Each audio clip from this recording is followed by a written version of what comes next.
નમસ્કાર વિદ્યાર્થી મિત્રો, તમારું ખૂબ ખૂબ સ્વાગત છે મારી આ ચેનલ સ્ટડી વિથ નેન્સીમાં. જો હજી સુધી તમે મારી આ ચેનલને સબસ્ક્રાઈબ ના કરી હોય તો જલ્દીથી સબસ્ક્રાઈબ કરજો. આજે આપણે પ્રકરણ નંબર 6 રેખાઓ અને ખૂણાઓ સ્વાધ્યાય 6.1નો પ્રશ્ન નંબર 2 જોઈશું. તો જુઓ, અહીં આપણને પ્રશ્ન નંબર 2 આપેલો છે કે આકૃતિ 6.14માં રેખા x અને MNO બિંદુમાં છેદે છે. જો ખૂણો POY બરાબર 90° અને A/B બરાબર 2/3 હોય તો C શોધો. કે જે આકૃતિ 6.14 છે તેમાં આ રેખા XY અને MN, આ રેખા MN એ ક્યાં છેદે છે?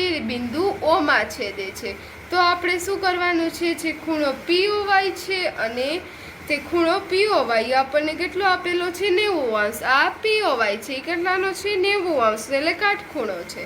તો A/B બરાબર 2/3 હોય તો આપણે આ છે 2 છે અને આ 3 છે એમ હોય. આ A અને B એ 2/3 હોય તો આપણે ખૂણો C શોધવાનો છે. તો C શોધો. તો જુઓ, હવે આપણે શું કરશું? તો પહેલાં તો A/B છે તો તેનું માપ શોધીએ. તો આનું માપ અહીંયા 90° છે તો અહીંયા કેટલું થશે? તો તમે જોશો કે આખી રેખા XY થશે, XOY. આ XY રેખા છે એના ઉપર આ બે ખૂણા આવેલા છે, આ POX અને POY. તો આ બંને ખૂણાઓ આપણે કેવા કહીએ? રૈખિક જોડના કહીએ. તો રૈખિક જોડના ખૂણાનો સરવાળો કેટલો હોય? 180°. એટલે આપણે લખીએ કે અહીં આપણને ખૂણો POY બરાબર 90° આપેલો છે, એટલે અહીં ખૂણો POY બરાબર 90° આપેલ છે. આપણને રકમમાં કીધેલું જ છે કે આ જે POY છે એ 90° છે. તો જે આ POX છે અને આ POY છે બંનેનો સરવાળો કેટલો થાય? 180°. POY વત્તા ખૂણો POX બરાબર કેટલા થશે? 180°. કારણ કે તે રૈખિક જોડ છે. રૈખિક જોડના ખૂણાનો સરવાળો કેટલો હોય? 180°. એટલે આનો અને આનો, આ બંનેનો સરવાળો કેટલો થશે? 180°. POY નું મૂલ્ય આપણને આપેલું છે 90°. POX શોધવું છે એટલે વત્તા ખૂણો POX બરાબર 180°. માટે હવે POX ને શોધવા છે એટલે POX ને સૂત્ર કરતા કરશું અને 90° ને બીજી બાજુ લઈ જશું. 90° બીજી બાજુ જાય એટલે શું થઈ જાય? 180° ઓછા 90°. માટે ખૂણો POX બરાબર 180માંથી 90 જાય એટલે કેટલા વધે? 90°. ખૂણો POX ની આપણને કેટલી કિંમત મળશે? 90°.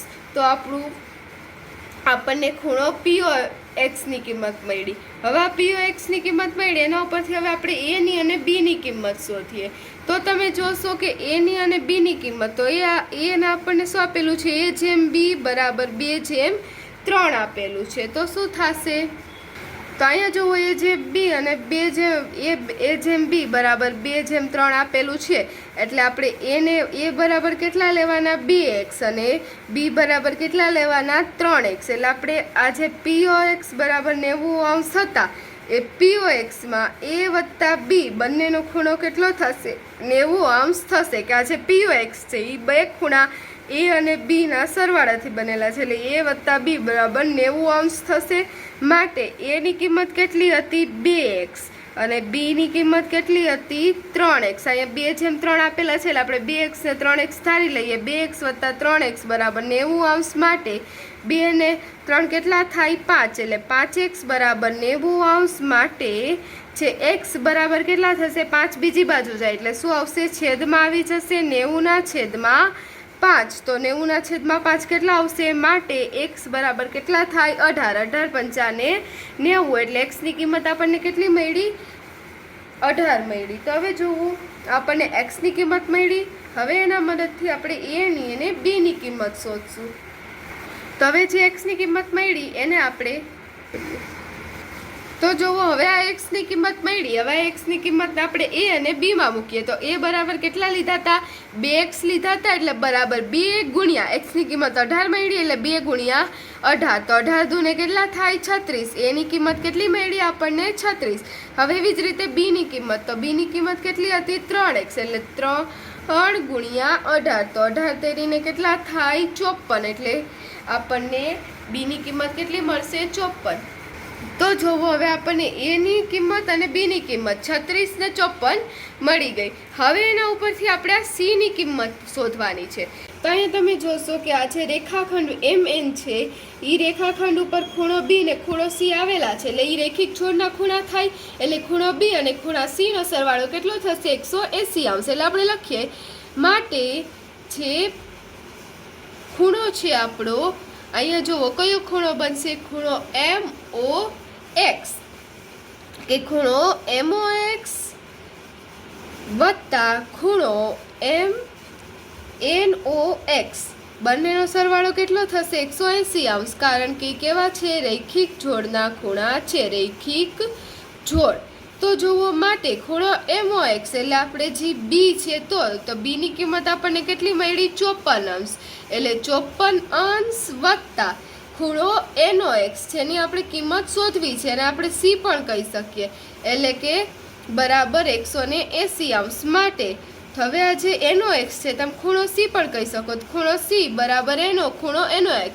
હવે જુઓ આપ 54 ને બીજી બાજુ લઈ જાય તો 180° ઓછા 54°. 180 માંથી 54 જાય તો કેટલા વધે?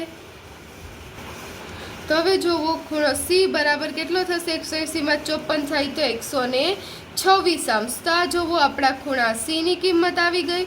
કેટલો આવશે આપણો જવાબ? 126°. ઉપર આપણને પ્રશ્નમાં પૂછ્યું તો સી ની કિંમત શોધો, તો સી ની કિંમત કેટલી મળશે? 126°. તો જુઓ આપણા પ્રશ્ન નંબર 2 નો જવાબ આવ્યો. અહીં આપણો પ્રશ્ન નંબર 2 પૂર્ણ થાય છે. જો તમને વિડીયો પસંદ આવ્યો હોય તો લાઈક શેર સબસ્ક્રાઈબ કરજો.